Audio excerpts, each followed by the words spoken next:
हरि ओम। नमो नारायण। प्रिय मित्रों, आप सबको मेरा प्रणाम। दिल करा आपसे बात करने के लिए, तो थोड़ा बैठ गया। मेरे मन की बात आपसे शेयर करने के लिए। ऐसा हो सकता है कि मेरा जो विचार है, सोच है, शायद आपसे बिल्कुल ना मिले हो। अगर ना मिले तो बुरा मत मानना। संसार में किसी का विचार है, किसी के साथ 100% नहीं मिलता है। तो मेरा अगर कुछ ज़्यादा भी मिल जाता है आपके साथ, मान लीजिए 60, 70, 80%, तो उसमें इतना खुशी होने की भी कोई कारण नहीं है। तो आप ना मेरे विचार सुनकर ज़्यादा खुश होंगे या दुखी होंगे, मैं जानता हूँ। क्योंकि दूसरों के विचार सुनकर मेरे को कभी इतना हर्ष नहीं मिलता या दुख नहीं मिलता। तो मैं भी सोचता हूँ, विचार रखता हूँ, और ये शास्त्रीय युक्ति भी है कि दूसरों के विचार से हम इतना हर्षित और इतना दुखी हमको नहीं होना चाहिए। तो आप ये पूछ सकते हैं, तो फिर आप अपना विचार क्यों रख रहे हैं? हम सामाजिक प्राणी हैं। मौन शब्द से मुनि होता है, वो संसार से थोड़ा अलग रहते हैं। हम संसार में हैं, तो विचार अगर हम रखेंगे, हो सकता है 1%, 2%, 0.001% कहीं अगर काम में आ जाए तो अच्छी बात है। आज मेरे बहुत सारे दोस्तों के साथ मेरा मुलाकात होता रहता है, आज भी हुआ। एक बॉर्निंग टॉपिक अभी चल रहा है सबके दिल में, दिमाग में, कि जो शादीशुदा हैं, बच्चे पैदा कर चुके हैं, अब उनका पढ़ाई के बारे में।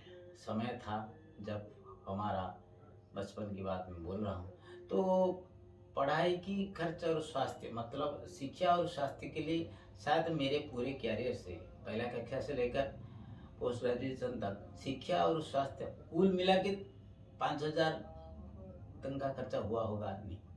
लेकिन आजकल तो बच्चे को अगर हम स्टैंडर्ड 1 केजी में अगर एडमिशन करेंगे तो बहुत सारे लाख रुपए की आवश्यकता पड़ते हैं।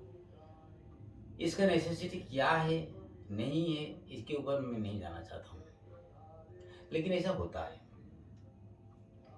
अब एक बहुत बड़ा मुसीबत में गार्डियंस फंस जाते हैं कि पहले पढ़ाएं तो कौन सी स्कूल में, इंग्लिश मीडियम या रीजनल मीडियम।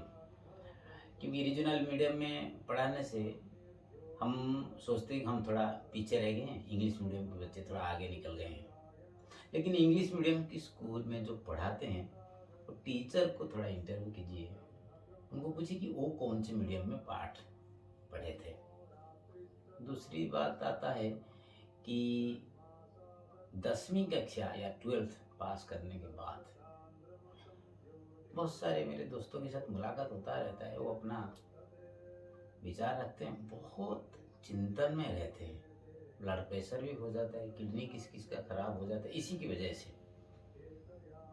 कहाँ पढ़ाएं, कौन सी लाइन में दें, ये नहीं सोचते हैं हम कि जो पढ़ रहा है वो क्या पढ़ना चाहता है। हम ये सोचते हैं कि हम क्या पढ़ाएं। इस सिलसिले में मेरा विचार मैं रख रहा हूँ, फिर एक बार बोल रहा हूँ, मेरा विचार बिल्कुल गलत हो सकता है, आपसे बिल्कुल ना मिले हो। तो अगर मिल रहा है ठीक है, नहीं मिल रहा है तो बुरा मत मानना।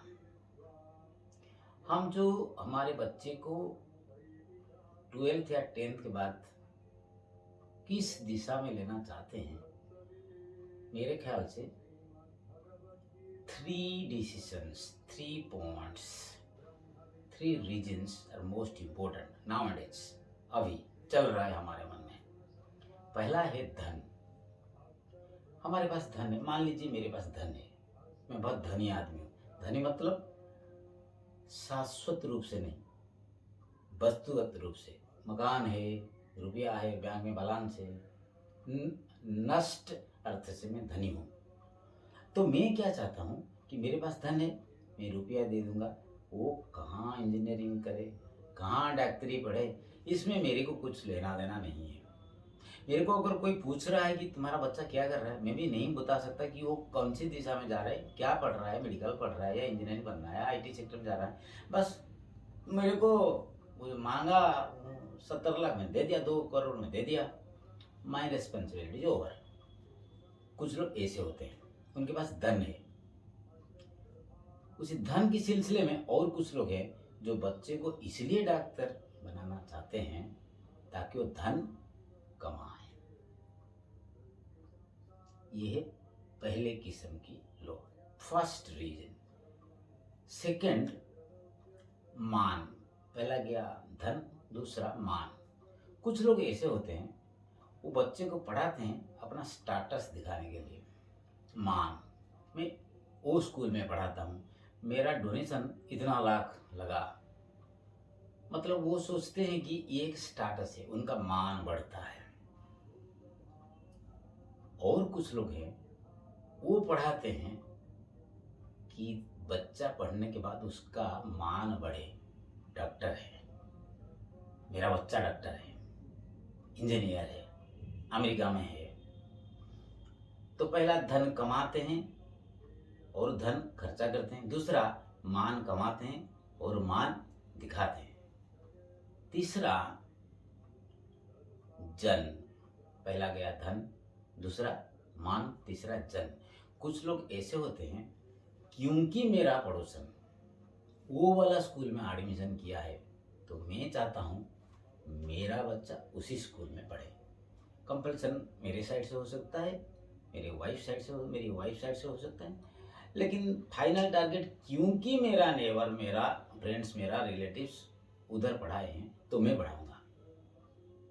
और कुछ लोग हैं जो बच्चे को इसलिए पढ़ाते हैं ताकि वो प्रोफेशन में जाए जिनको बहुत सारे लोग जाने। मान लीजिए डॉक्टर, वो एक डॉक्टर बन जाए, उसके बाद ये होगा बहुत सारे लोगों के साथ जान पहचान होगा, वो गवर्नर के पास बैठेगा, चीफ मिनिस्टर के रूम जाएगा, मिनिस्टर उसके पास आएंगे। ये भी हमारा सोच रहता है।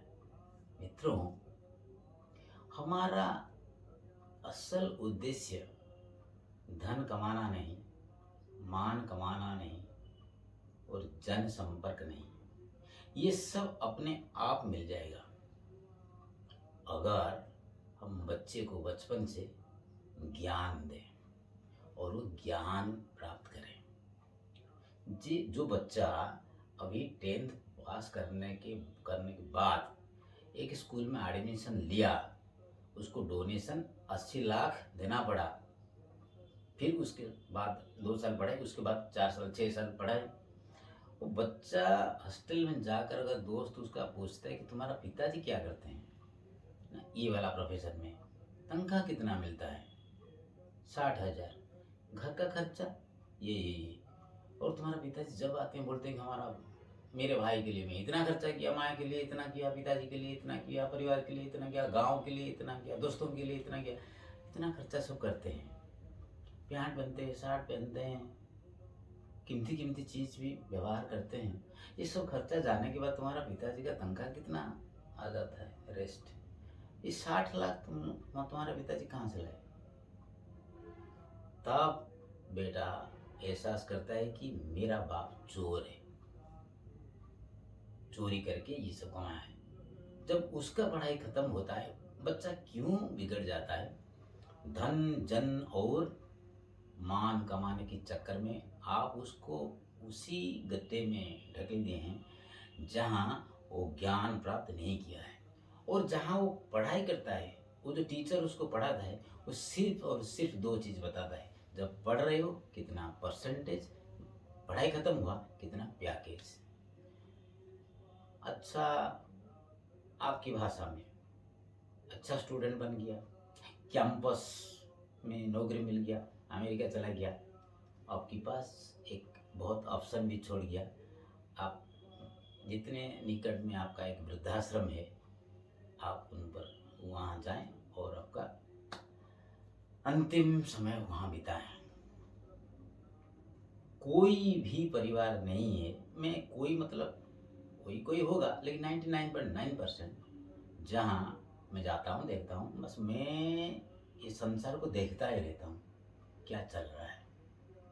और मैं देखता हूँ 6th स्टैंडर्ड या 5th स्टैंडर्ड से बच्चे गार्डियन को केयर नहीं करते हैं, ऑफेंसिव वर्ड यूज करते हैं, बिल्कुल कंट्रोल में नहीं है, लेकिन सब गार्डियन कहते हैं हमारा बच्चा क्लास में फर्स्ट होता है, बहुत सुधार है। कितना छुपाओगे? आप मान लीजिए आप ज्ञानी हैं, आप चतुर हैं, आप बुद्धिमान हैं, आप क्यों सोच रहे हैं कि मैं गधा हूं? आपका इनकम कितना है मुझे मालूम है, कंट्रैक्ट कर रहे हैं ना? कौन सी कंट्रैक्ट कर रहे हैं? इधर ही कर रहे हैं, मेरे सामने कर रहे हैं। आप इंजीनियर हैं ना? कौन सी डिपार्टमेंट में हैं? आप अध्यापक हैं ना? कितना तनख्वाह मिल रहा है? 1.5 करोड़ रुपया आप कैसे दे दिए? पिताजी के कैंसर के लिए मैंने खर्चा कर दिया 45 लाख।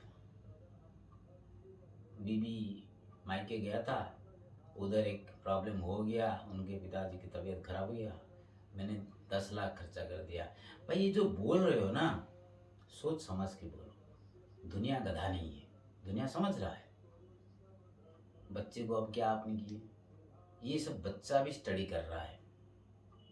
मेरा पिताजी लीगली कितना तनख्वाह कमाता है, इलीगली कितना कमाता है, आप समझ रहे होंगे लीगल और इलीगल का अर्थ क्या है। अगर आप 60 लाख रुपया देकर एडमिशन किए हैं और 1.5 करोड़ रुपया खर्चा करेंगे पूरा पढ़ाई कंप्लीट होने तक, ये रुपया आया कहाँ से? मकान भी बनाए हैं भुवनेश्वर में और एक प्लॉट कटक में भी है। आपकी वेशभूषा से तो नहीं लगता है कि आप गरीब हैं। भाई कहाँ से आते हैं इतना रुपया? कम से कम हमें तो बताओ, हम भी उतना रुपया कमाएं।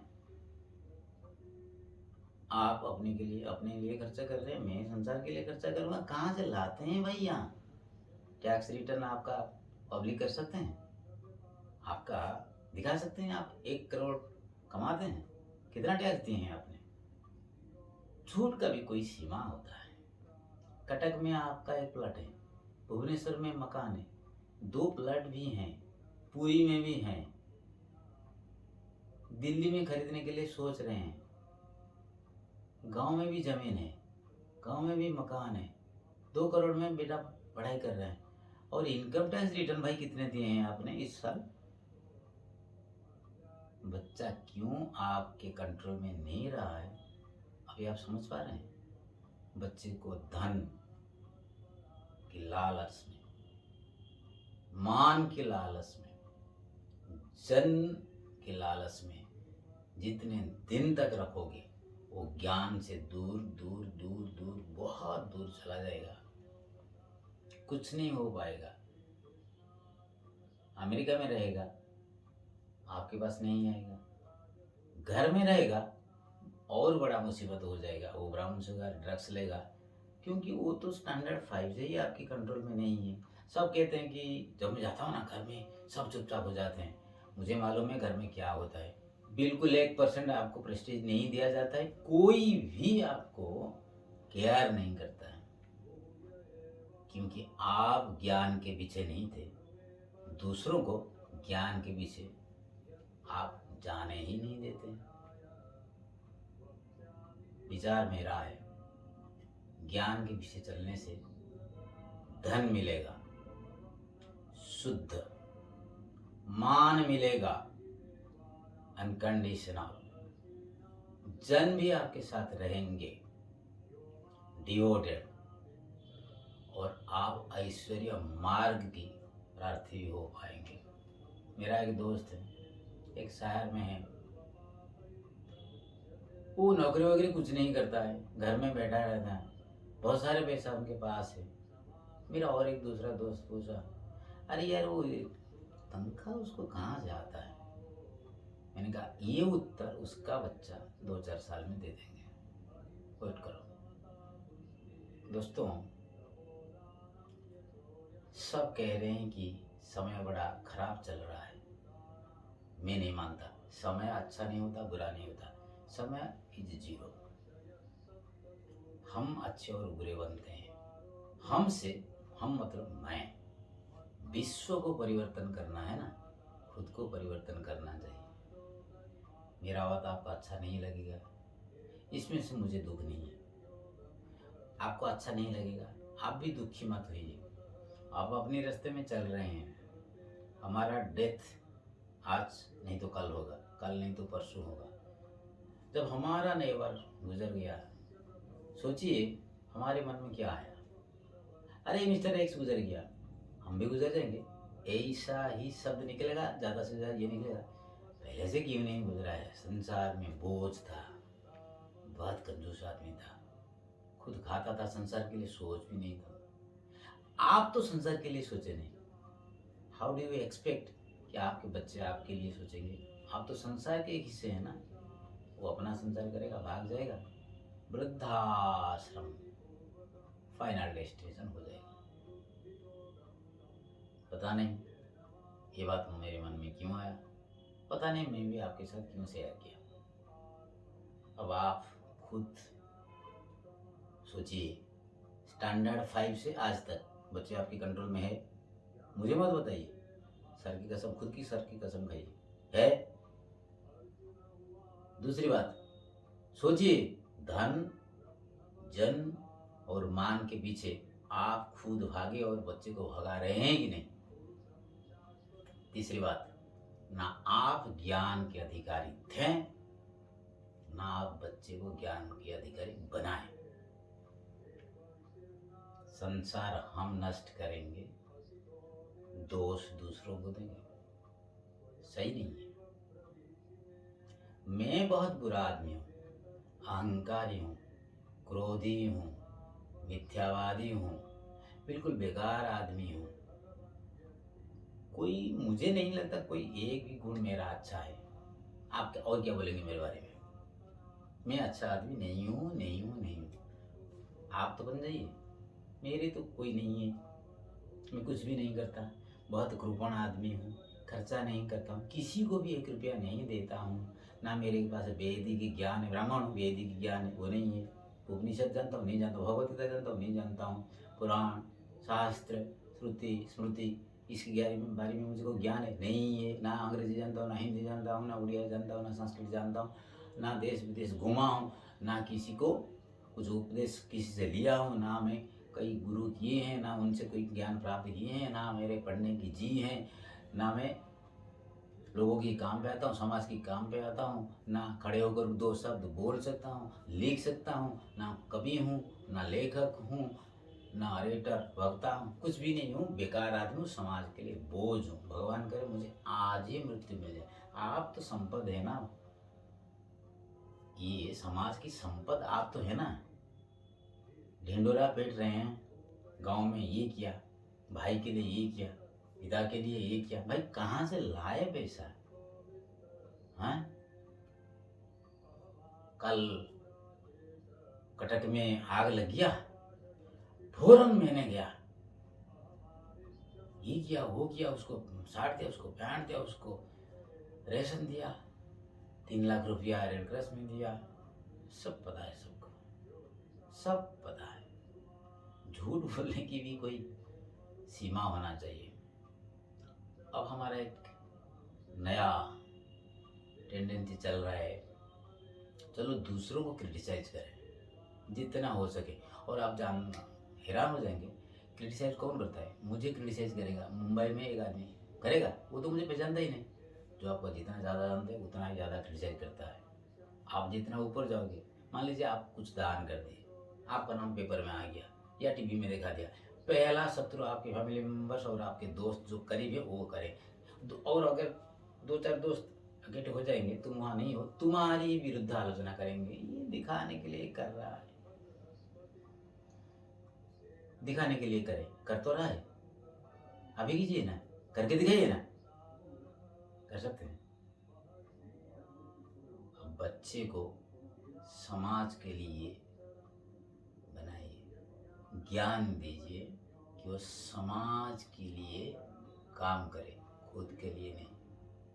व्यष्टि नहीं, समष्टि समझिए, ज्ञानी बनाइए। जय जगन्नाथ, नमो नारायण। आप सुस्त रहें, आपको भगवान के आशीर्वाद प्राप्त हो। नमो नारायण।